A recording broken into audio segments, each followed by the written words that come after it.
Bueno, muy buenas tardes a todas y a todos. En primer lugar, quería excusar la presencia de nuestra rectora Amparo Navarro, que por problemas de agenda ha sido imposible que pudiese estar aquí con nosotros, aunque me consta que le hubiese gustado, sobre todo porque estamos hablando de la Facultad de Derecho, de su casa, y entonces me consta que así le hubiese gustado estar, pero tenéis que conformar conmigo. Entonces, en primer lugar, lo que quería es, como representante de la universidad, daros la bienvenida a este acto de clausura del Máster en Derecho de la Sociedad Digital. En nombre de la Universidad de Alicante les doy la más cordial bienvenida. Entonces, vamos a dar comienzo al acto con las intervenciones de las personalidades que me acompañan en esta mesa. En primer lugar, voy a dar la palabra a don Julián López, director del Máster en Derecho de la Sociedad Digital, que pasará a presentar a nuestro invitado. Julián. Bien, pues muchísimas gracias, Teresa, por estar aquí hoy con nosotros en representación de la rectora, que también me consta que le hubiese gustado estar con nosotros.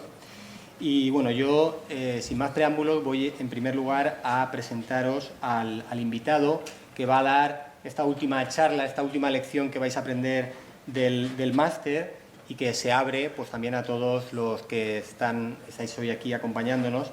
Él es Iván García del Blanco. Bueno, es una persona relevante en el mundo de la tecnología y sobre todo de la regulación de la tecnología. Tiene una larga experiencia profesional, empezó después de graduarse en Derecho, primero como concejal en el Ayuntamiento de León y como secretario también federal de Cultura del PSOE, ha sido presidente de la Fundación Pablo Iglesias y del ente público Acción Cultural Española, pero yo creo que fue un momento, digamos, decisivo cuando se incorporó como diputado del Parlamento Europeo en 2019 y ahí le tocó vivir, entre otras cosas, la negociación de una norma tan importante de la que hemos estado hablando estos días como es la Ley de Inteligencia Artificial. Actualmente ya no actúa como parlamentario, sino que es director de una consultora independiente con sede en Madrid, pero él está ubicado en Bruselas. Muchísimas gracias, Iván, por acompañarnos hoy. Es un verdadero placer y un honor. Y sin más preámbulos, pues te cedo la palabra. Si estás bien donde estás o puedes cambiarte al otro. Muy bien. Muy bien, pues muy buenas tardes a todos y a todas. Muchísimas gracias por la invitación a clausurar este máster. Es un gran honor. Muchísimas gracias además por haberos acordado de mí, porque antes como europarlamentario y coincidiendo, es cierto, con la negociación y posterior aprobación de la Ley de Inteligencia Artificial, es verdad que tuve la ocasión de ir a muchos lugares a hablar, a comentar, a glosar cómo había sido el proceso y también a explicar el contenido de la ley. Pero agradezco especialmente ahora que estoy en el sector privado. Sigo trabajando en el mismo ámbito, que se acuerden de mí de vez en cuando. Así que muchísimas gracias y muchísimas gracias también a la vicerrectora por la presentación. Es un doble honor, he dicho que es un honor, es un doble honor hablar en esta clausura, en esta cuarta edición del máster, porque sé que las personas que me han precedido en este desempeño tenían un altísimo nivel. Me han estado contando que el último fue Bernd Hugenholtz y habló además de propiedad intelectual e inteligencia artificial, que tengo que deciros que es mi tema favorito como jurista de todos y con el que además profesionalmente estoy trabajando intensamente y también tratando de influir en lo que puede ser también la implementación de algunas cosas que están contenidas en la Ley de Inteligencia Artificial y, por supuesto, también de la adaptación de algunas otras normas que tienen que ver con la protección de los derechos de los tenedores y de los derechos de autoría, fundamentalmente en el ámbito de la cultura. Pero no voy a introducirme en esta cuestión en profundidad porque quería hablar de alguna otra cosa que entiendo que también es muy importante en el contexto en el que nos hallamos y al final este es uno de los debates, el de la propiedad intelectual, que se incardina en un debate mucho más amplio que tiene que ver con lo que voy a tratar de contar en este momento. Y es que charlaba este mismo mediodía en el vino español que tuvimos al finalizar la jornada de la mañana con el profesor Julián López Richart y la conversación acabó, somos creo que más o menos coetáneos, acabó derivando al derecho romano, nada menos que al derecho romano y a las similitudes que teníamos de nuestra experiencia como alumnos, él en Alicante y yo en León, que eran varias, ¿no? Y quiero empezar por aquí, porque me parece muy significativo y simbólico de cuál es el debate de fondo. Porque es verdad que estamos hoy en un máster sobre Derecho y Sociedad Digital, que nuestras sociedades están viviendo un ritmo vertiginoso de transformación y de modernización, que vivimos ya bien entrados en el siglo XXI, pero sí voy a hablar del digesto o del diesto de la época de Justiniano. Si ya Ortega y Gasset calificaba al ser humano del siglo XX como un centauro, tiene un opúsculo casi el último de todos en el que habla de ser humano y ciencia. Ya lo escribió o lo publicó en el exilio, y él decía que al ser humano ya en el siglo XX, en esa época del siglo XX, ya no se le concebía en cuanto a sus desenvolvimientos y la existencia de la ciencia y la tecnología. Por lo tanto, ya en aquel momento considerábamos que éramos seres híbridos, mitad humanos, mitad tecnología. Hablaba de eso en aquel momento, y yo creo que es más que evidente que en esta disertación o este concepto está más en vigor que ya en aquel entonces, en el sentido de que creo que ya de esa hibridación hemos pasado casi a una dualidad ontológica. En una parte somos en el ámbito físico, seguimos siendo en el ámbito físico, pero por otra somos otro ser en el ámbito digital. En muchas ocasiones cuesta encontrar totales similitudes en cómo nos comportamos o en quiénes somos en un ámbito o en el otro. Hemos pasado de esa dualidad de la que hablaban los filósofos clásicos entre el alma y el cuerpo o en nuestro ser físico a esta otra dualidad que es completamente diferente. De hecho, la cuestión está avanzando de tal suerte que en muchas ocasiones es nuestro yo digital el que está influyendo en nuestro yo físico y, por supuesto, esa nueva sociedad que se está creando en lo digital influye también tremendamente en cómo se van construyendo nuestras sociedades físicas. Empieza a performar también lo físico. Pero con todo, desde mi punto de vista, seguimos siendo el mismo ser humano que vivía en las cuevas y que dividía su atención entre lo meramente utilitarista, entre lo utilitario y la necesidad que tenemos como seres humanos también de trascendencia. Y no olvidemos tampoco que la arquitectura básica de nuestro derecho sigue bebiendo en aquellos juristas de siglos pretéritos y nuestros esquemas éticos finalmente son producto del sedimento de civilizaciones muy antiguas con lo que hemos sido y lo que seguimos aportando nosotros. Pero decía que iba a ir al derecho romano y voy a ir al derecho romano. Decía Paulo en el Digesto, en el siglo III, «Ius est ars boni et aequi». El derecho es el arte de lo bueno y de lo equitativo. El derecho aquí no es solo definido como norma o como normación, sino como un orden justo, como un esquema de convivencia social. Lo bueno como lo justo y la equidad como técnica definitiva para encontrar soluciones justas. La equidad que se definía también por parte de los clásicos como la justicia del asunto concreto. Hay algo al final de lo ideal que expresa esta cita, el derecho es el arte de lo bueno y lo equitativo, que cambie esencialmente, ya usemos una herramienta o una piedra de sílex o ChatGPT, no es aún más necesario, cuanto más aumenta la complejidad del entorno, que el derecho se haga cargo de la organización social y la necesaria protección de los derechos de las partes más débiles del cuerpo ciudadano, de esas partes que en este ritmo o tras este ritmo vertiginoso tienen más dificultades todavía de adaptarse a la velocidad con la que nuestras sociedades también se están adaptando. Queridas amigas, queridos amigos, coincidiendo con este último gran salto tecnológico relacionado con la inteligencia artificial, vivimos tiempos en este momento de apología de la anomia. Yo, que participé en los trabajos de varias de las piezas legislativas digitales europeas en esta pasada legislatura 2019-2024, singularmente, como aquí se ha dicho, como corredactor de la Ley Europea de Inteligencia Artificial, lo observo hoy en Bruselas y también lo observo a escala internacional y lo observo de manera dramática. Por cierto, aprovecho ya que estamos en este entorno y con la organización que tenemos y el tema objeto de interés, que también fui ponente o coponente en 2024 del informe sobre implicaciones políticas del desarrollo de mundos virtuales, cuestiones de derecho civil, de sociedades, mercantil y de propiedad intelectual. Lo digo por si interesa en un futuro que también podamos discutir de esta cuestión. Desgraciadamente no parece ya un principio compartido universalmente el que la plena emancipación del ser humano o la mejora de su calidad de vida sea el fin último de esta carrera tecnológica, sino que más bien parece que el desarrollo se haya transformado en un fin en sí mismo.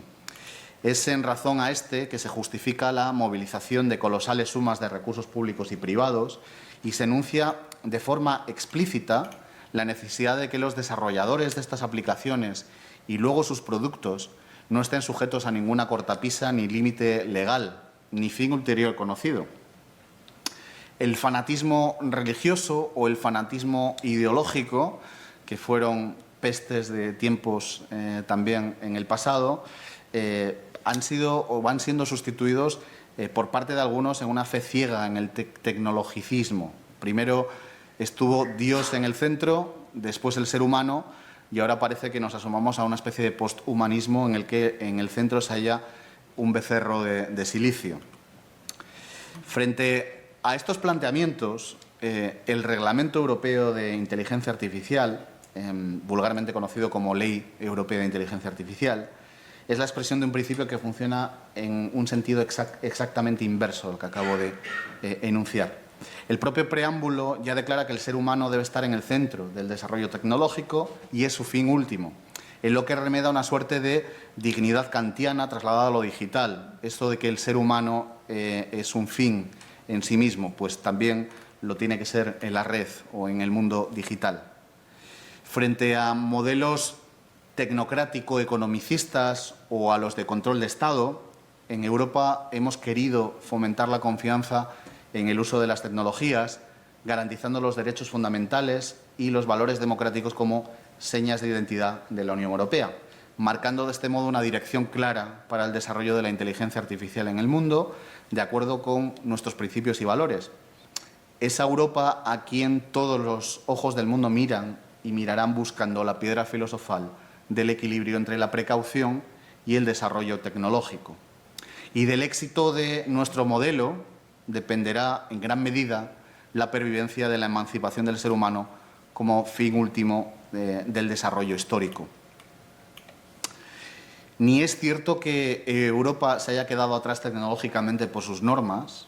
Incluso me llamaba la atención cuando se presentó el famoso informe Draghi, incluso este informe, que por cierto es interesante en muchas de sus partes, por supuesto, y muchas además las comparto vivamente, pero me llamaba la atención que imputaba a una inexistente regulación digital la causa de un diferencial de déficit de productividad de Europa con Estados Unidos o China, decía desde los años 90 del año pasado, ¿no? Quiero decir, creo que la primera norma realmente esencial que hay en el ámbito europeo y con vocación internacional que pueda alterar las condiciones del mercado es el Reglamento General de Protección de Datos, que es una norma muy reciente. Difícilmente puede alterar este déficit de desarrollo desde los años 90 una ley como la de inteligencia artificial que en su gran medida, que en muchas de sus partes todavía no está ni siquiera en vigor. Pero, sin embargo, hay una suerte de lugar común que creo que no es casual, que se enuncie repetidamente y que se trate de incardinar en el imaginario colectivo. No hay mucho rigor, pero sí hay en muchas ocasiones mucha capacidad para poder, como digo, establecer en el debate público algunos tópicos.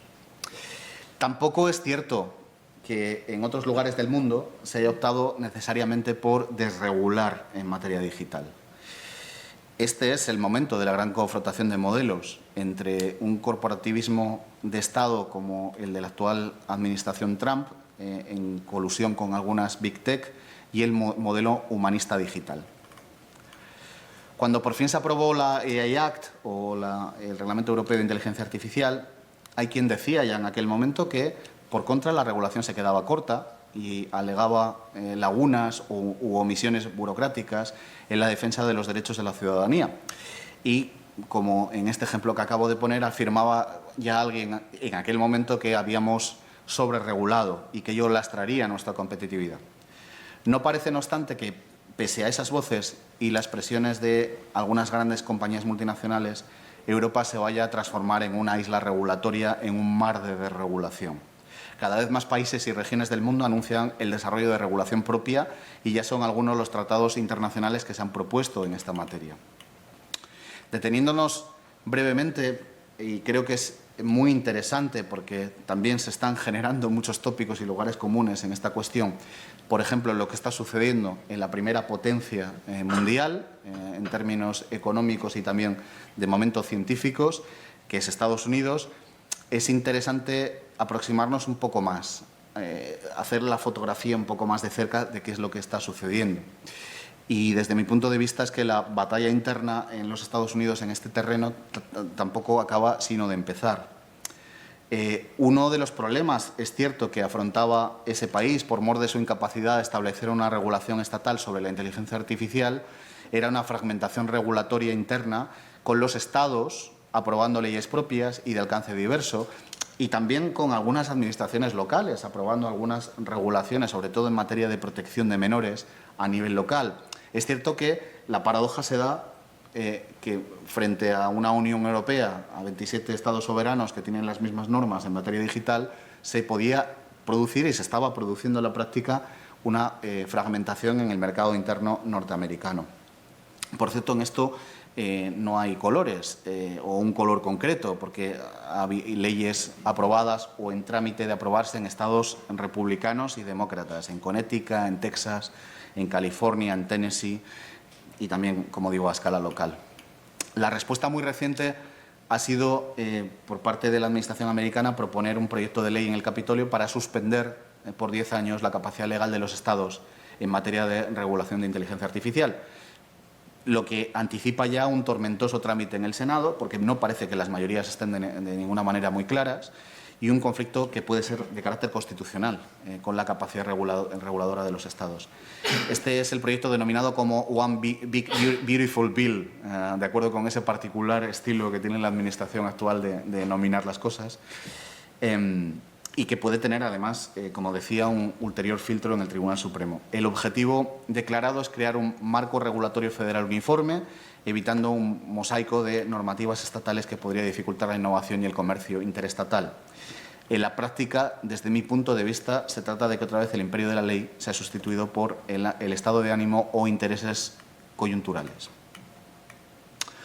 Al tiempo, también hay que tener en cuenta que hay una trascendental batalla judicial en Estados Unidos que tendrá también eco en todo el mundo y se está produciendo en estos tribunales, como digo, norteamericanos, acerca de cuestiones de privacidad, de propiedad intelectual, que, como es además el primer lugar en el mundo en suscitarse, puede influir en la interpretación que se dé en otros lugares a muchos de los dilemas del uso de la inteligencia artificial, aún con diferencias regulatorias.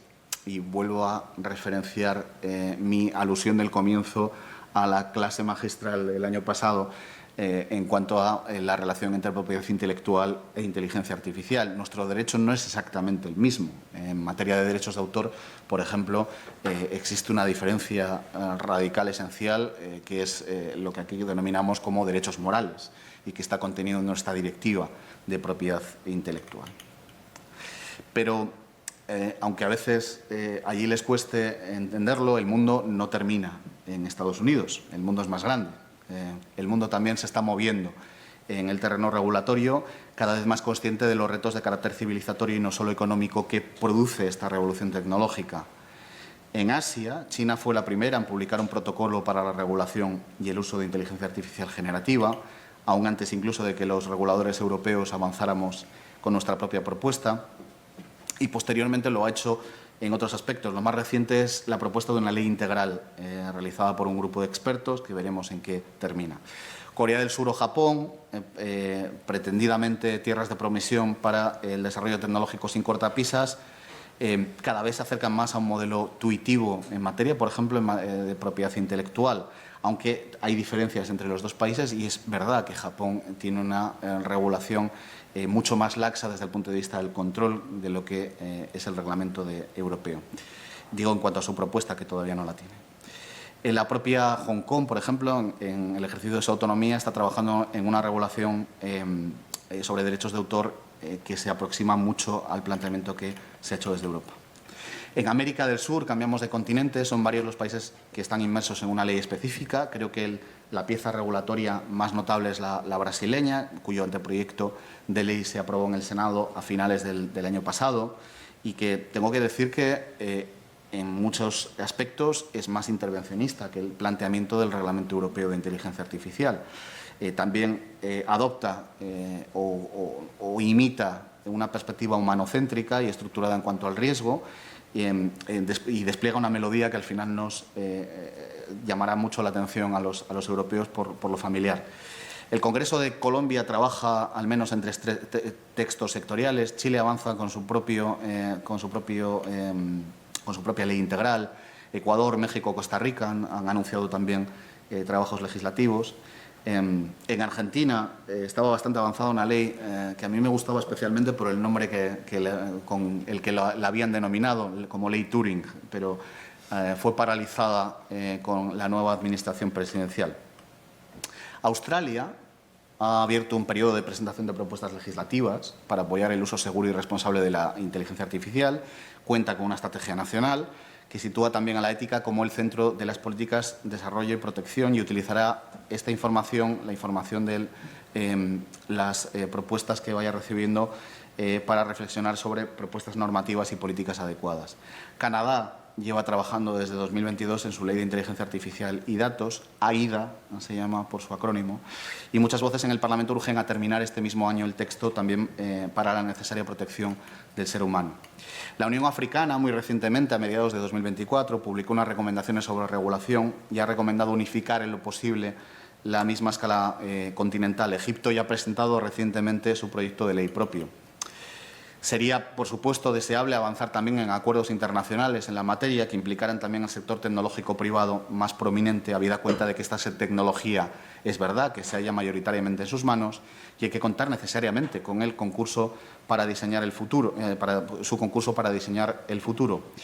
Hay un artículo muy interesante, creo que es el último que se publicó por parte de Henry Kissinger, se publicó en el Financial Times, justo antes de morir, en el que hace una analogía entre inteligencia artificial y energía nuclear en cuanto a lo que supuso la llegada a determinados acuerdos internacionales en materia de no proliferación en la utilización de la energía nuclear a escala militar.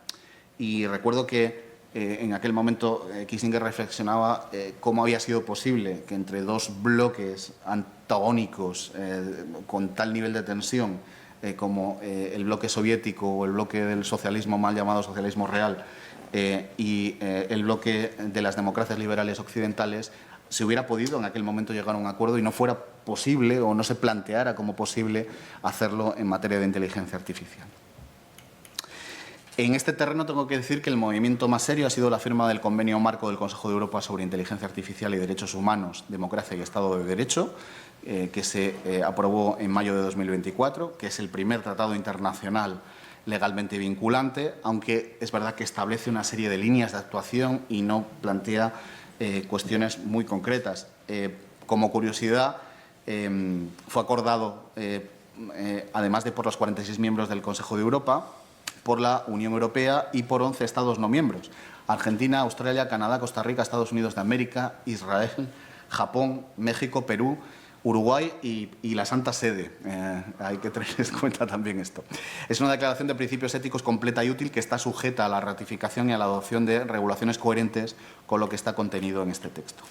Más recientemente, en el marco del Pacto para el Futuro, que se ha aprobado a finales de septiembre de 2024, las Naciones Unidas han propuesto un Pacto Mundial Digital. En él se esbozan compromisos para garantizar que las tecnologías digitales contribuyan al desarrollo sostenible y a los derechos humanos, al tiempo que señalan riesgos como las brechas digitales, la ciberseguridad y el uso indebido de la tecnología, al tiempo que se proponen medidas de corrección a estos problemas.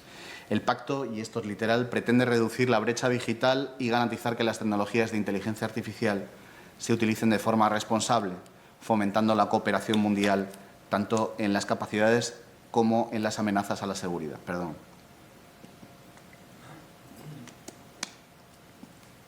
El texto propone formar un panel científico mundial sobre inteligencia artificial en el seno de las propias Naciones Unidas, con la participación del sector privado, capaz de emitir análisis y recomendaciones a los Estados. Se pretende, y esto también es literal, iniciar una conversación internacional sobre la gobernanza de la inteligencia artificial en el seno de las Naciones Unidas. Pero he comenzado por estas reflexiones porque me parecía especialmente importante haceros conscientes de que es en vosotros y en vosotras, me refiero, en la parte de los juristas, la parte de las personas que estáis además haciendo este máster, en nosotros, en los juristas que estamos trabajando en el ámbito de lo digital, en quienes recae la responsabilidad de construir un nuevo mundo que haga compatible el desarrollo tecnológico y el aumento también de la productividad con una sociedad cohesionada en la que no rija la ley de los más fuertes, que hoy en este mundo digital son más fuertes y más pocos que nunca. Quiero felicitaros por haber escogido hibridaros como ese centauro orteguiano con un mundo tecnológico que suele ser ajeno o incluso antipático, ¿no?, en muchas ocasiones para los juristas, y lo digo como uno de ellos. Porque no solo tendréis, sin duda, buenas salidas profesionales, que las tendréis, porque la demanda es enorme en este momento en esta materia, sino que en este tiempo que, como he tratado de dibujar, es un tiempo parteaguas, es un gran cruce de caminos, sois los depositarios de un interés colectivo mayor. También en la tarea de la comprensión del fenómeno que vivimos en nuestras sociedades, porque cuando hablamos de una tecnología tan poderosamente disruptiva como, por ejemplo, la inteligencia artificial, entiendo que tenemos necesariamente que democratizar la comprensión profunda de su naturaleza e implicaciones. Aquí se halla, a mi juicio, la labor más capital de nuestras sociedades y también el reto más difícil que tenemos por delante. No es sencillo, porque estamos hablando de hacer comprensible algo que tecnológicamente es enormemente complejo y cuyas consecuencias en su implementación todavía están por analizar y por entender. Es difícil hacerlo comprensible a tanta diversidad como tenemos en nuestras propias sociedades, en cuanto a formación, por supuesto, pero no solo en esa materia, sino a nuestro grado de nativismo digital, a nuestra propia idiosincrasia, a nuestra capacidad. Es muy complicado hacer una tarea o realizar una tarea de alfabetización y de comprensión masiva en nuestras poblaciones, pero no por ello es menos necesaria, es absolutamente capital. Yo creo que incluso en cuanto a la capacidad que tengamos de comprender qué es lo que está pasando y de cómo nos podemos adaptar y cuáles son nuestros derechos, se conforma el ejercicio de nuestra propia ciudadanía. Se necesita, como digo, esa comprensión profunda, capacidad adaptada a nuestra capacidad y circunstancias. Porque, y termino ya, porque no olvidemos que, como nos recuerda García Márquez en El coronel no tiene a quien le escriba, es la vida, yo añado la vida humana, lo mejor que se ha inventado. Muchas gracias y buena suerte.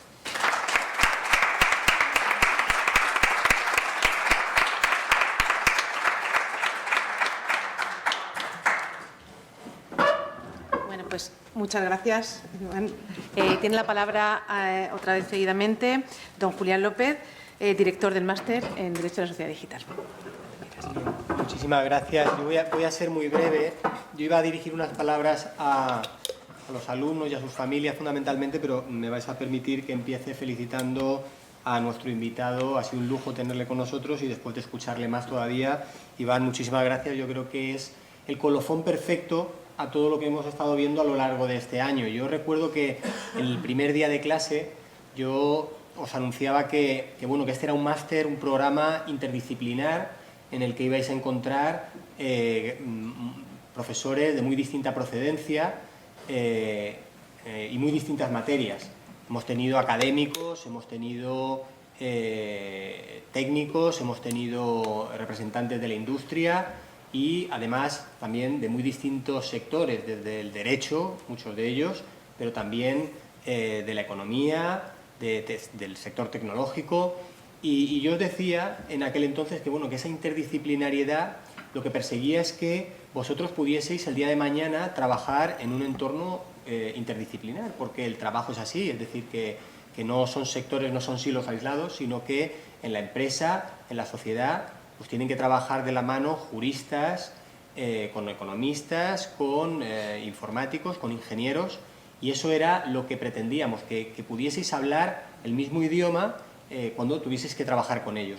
Pero yo añadiría hoy algo más, ¿no?, que creo que también lo hemos aprendido durante todo el curso y que ha estado presente en las palabras de nuestro invitado, y es el transmitir esa visión humanista de la tecnología, es decir, no solamente poder sentarse en la misma mesa o en el mismo estudio trabajando con esos distintos profesionales, sino saber transmitir también vuestros valores, vuestra formación como juristas, entendido en un sentido muy amplio, porque no todos nuestros alumnos han estudiado Derecho, pero sí tienen una sólida formación jurídica después de haber hecho este máster, ¿no?, en materia de protección fundamentalmente de los derechos fundamentales, ¿no?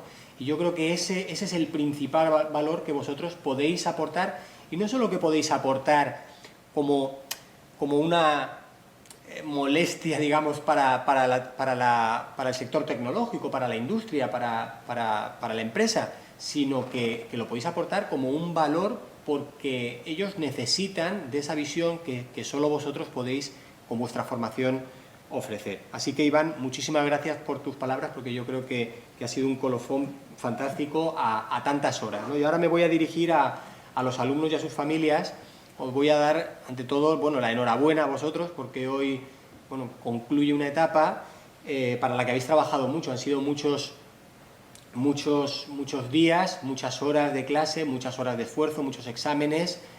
Ha pasado ya un año, ¿no?, casi un año desde que empezamos, y yo creo que os tengo que felicitar y también daros las gracias a vosotros y a vuestras familias por el apoyo que os han dado y por haber confiado vuestra educación en la Universidad de Alicante una vez más, porque casi todos vosotros proveníais de la Universidad de Alicante, y el hecho de que hayáis elegido formaros y hacer un máster en la Universidad de Alicante, pues ya significa que la universidad no os ha defraudado, porque después de vuestros estudios habéis querido seguir en nuestra universidad.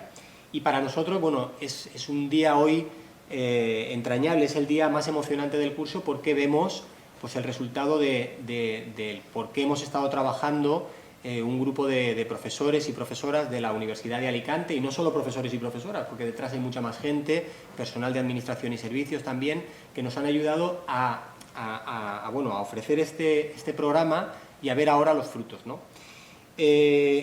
También quiero dar las gracias a toda la gente, esta gente que, como digo, está detrás del máster y que algunos están aquí hoy y otros no han podido, pero hay mucha gente ya desde los orígenes de este programa, pero en el día a día han pasado por el máster este año más de 100 profesores, han pasado por el aula del máster.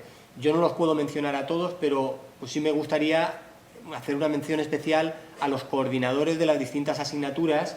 Seguro que no me olvido de los que están delante. Está Raquel Evangelio, está Javier López Guzmán, ha estado Aurelio López Tarroyas hace un momento, el profesor de Santes estaba aquí esta mañana, Rubén Martínez, que no ha podido estar, Nuria Martínez, Carmen Juanatey, José San Martín, seguro que estoy olvidando alguno, pero bueno, son muchos los que se han encargado no solamente de dar sus clases y de coordinar esas asignaturas, sino coordinar a todos esos otros profesores que han pasado por el máster, y sin ellos esto no sería posible.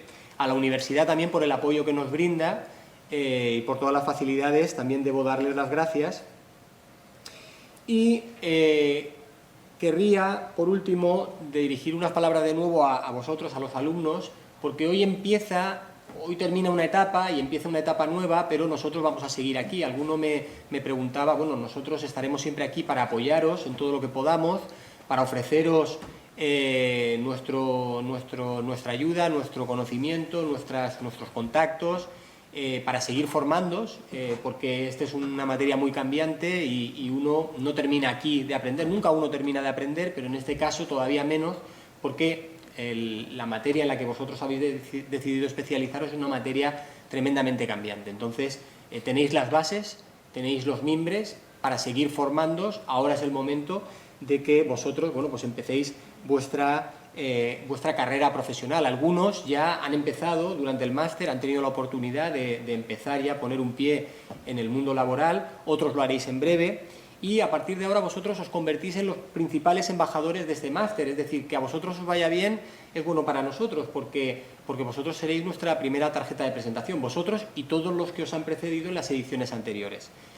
Pero también el cómo le vaya al máster en el futuro también es bueno para vosotros, porque el valor del título que simbólicamente vais a recibir hoy lo dará el futuro del máster. Si el máster sigue teniendo prestigio y sigue siendo una referencia, pues vuestro máster, el máster que habéis cursado, pues tendrá mayor valor que si no lo tiene. Entonces, yo creo que nuestros caminos no se separan hoy, sino que van a estar siempre unidos. Como digo, vamos a estar siempre aquí para apoyaros, y también sé que acudiremos a vosotros en el futuro, porque son pocas promociones las que llevamos. Esta es la cuarta, pero ya ha habido alumnos de las primeras promociones que han venido ya a dar clase en el máster, o que nos han servido para ofrecer prácticas a alumnos, y yo creo que esto es importante, ¿no? Incluso yo desde aquí ya animo a que ya es momento de crear una asociación de antiguos alumnos donde podáis estar todas las distintas generaciones o promociones de estudiantes conectados, lo cual os puede ayudar a vosotros y al propio máster. Bien, yo con esto termino, porque no quiero retrasar más ya y quitarle protagonismo a los que lo deben tener hoy, que sois vosotros. Y bueno, pues sin más, gracias de nuevo a todos los asistentes y enhorabuena a vosotros.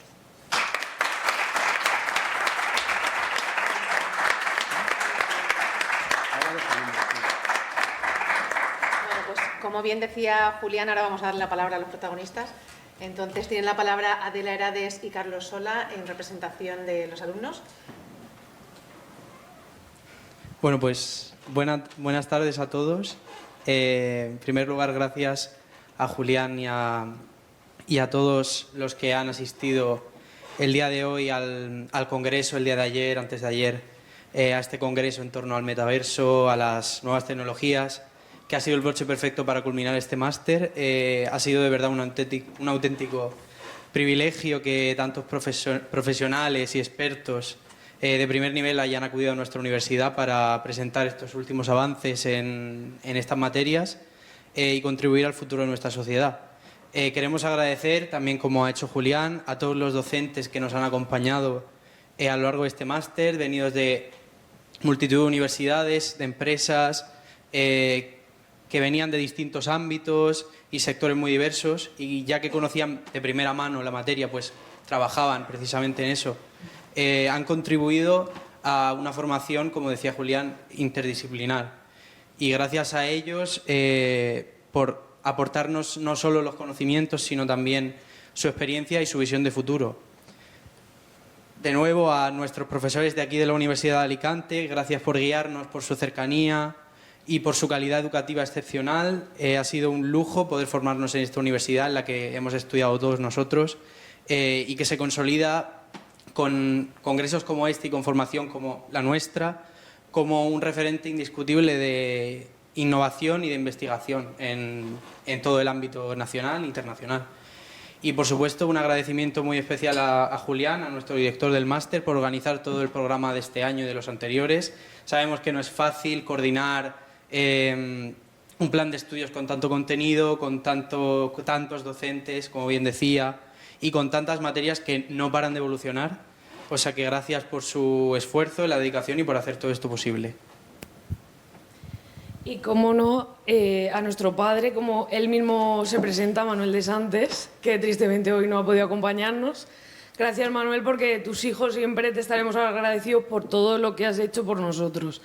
Gracias a tu esfuerzo y dedicación y al resto del equipo docente. Hemos aprendido algo que va mucho más allá de conceptos jurídicos o tecnológicos. Hemos aprendido a cultivar el critical thinking, a cuestionar, a reflexionar y a mirar con perspectiva un mundo que cambia a una velocidad vertiginosa. Tenían razón cuando decían que lo que hemos tratado en este máster es de inmersa actualidad, que tendrá una enorme utilidad en años venideros, y hemos aprendido a ser más productivos y a aplicar sobre todo las últimas herramientas en inteligencia artificial y a programar incluso, o sea, sorprendente. Y sobre todo a comprender el impacto de nuestro entorno, o sea, el impacto que todo este nuevo entorno tiene en la sociedad, en la economía y en el derecho. Además, no puedo dejar de mencionar el pequeño gran grupo humano que hemos formado desde el primer día. Entre todos hemos creado como una pequeña familia, y el hecho de ser tan pocos pues nos ha permitido conectar desde el primer momento. Nos hemos apoyado, hemos compartido agobios, nervios y sobre todo pausas para café, pero sobre todo risas y momentos inolvidables, y eso es sin duda uno de los mejores recuerdos que nos llevamos este año. No sabemos realmente qué nos deparará el futuro, pero estoy segura de que esta formación será una parte indispensable de él. Algunos de nosotros apenas salimos ahora mismo al mercado laboral, y es evidente que se trata de un momento tan duro como emocionante. Es un paso enorme en nuestras vidas profesionales que empieza justo ahora. Este máster nos ha dado las herramientas y la visión necesaria para enfrentarnos a un mundo cada vez más interconectado, complejo y apasionante. Y estoy segura de que todos nosotros sabemos aprovechar esta oportunidad, no solo para encontrar nuestro lugar en el ámbito profesional, sino también para ser felices y descubrir quiénes queremos ser. Manuel de Santes siempre nos dice que tiene el superpoder de ver cómo seremos dentro de 10 años. Así que ha llegado el momento de demostrar que esa profecía se puede hacer realidad. Muchas gracias a todos por acompañarnos en este día tan especial.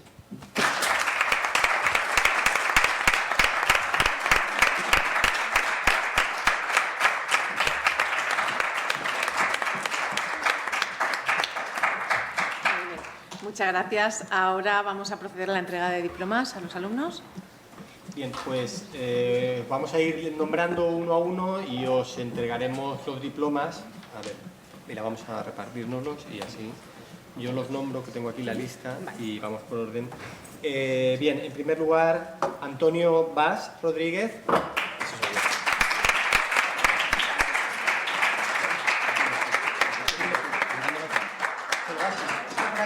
aquí. Sí, por aquí. Siempre por aquí. El tuyo lo tiene. Bueno, enhorabuena. Sí, gracias. Mucha suerte.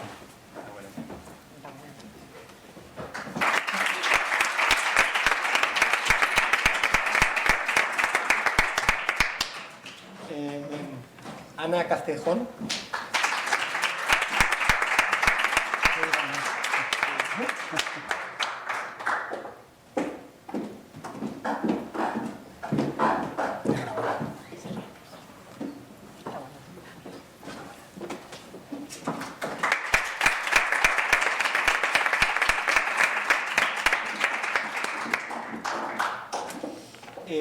Adela Herades.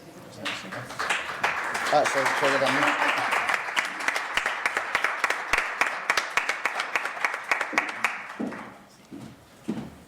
Estoy monopolizado. Enhorabuena. Gracias.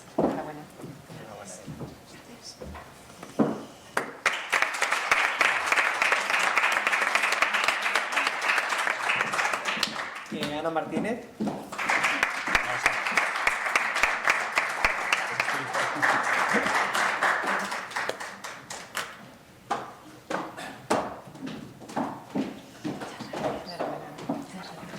Nada.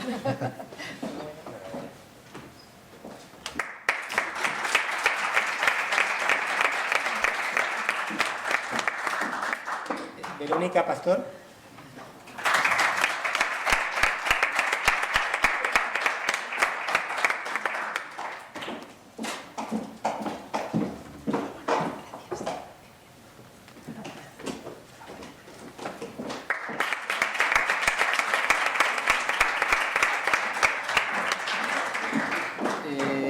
Sergio Planelles.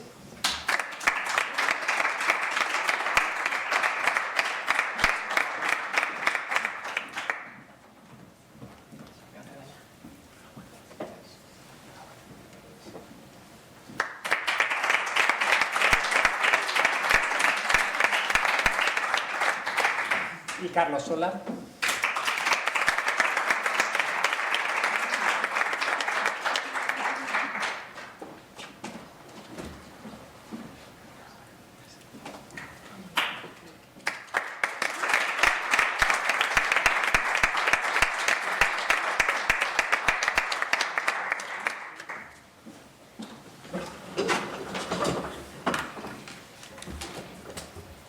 Muy bien, pues me corresponde a mí entonces decir unas palabras finales, no os preocupéis, voy a ser breve, muy breve.